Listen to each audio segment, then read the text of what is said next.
Magandang araw po, welcome po sa aking channel, Log9 TV. Nandito po tayo ngayon sa Dasmariñas, Cavite kung saan meron po tayong bagong video presentation, isang 1,000 square meters na residential property. Ito po ay along two-way cemented road at main road po ito, kaya possible po maging commercial area.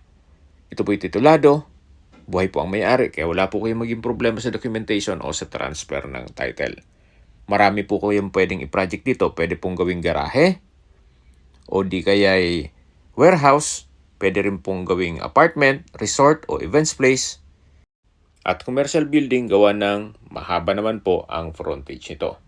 Binebenta po ito ni owner sa halagang 11,000 pesos per square meter. Kung may mga katanungan po kayo, tawag lang po kayo sa aking numero. Ang full video po ay mapapanood sa aking YouTube channel na Log9 TV Official.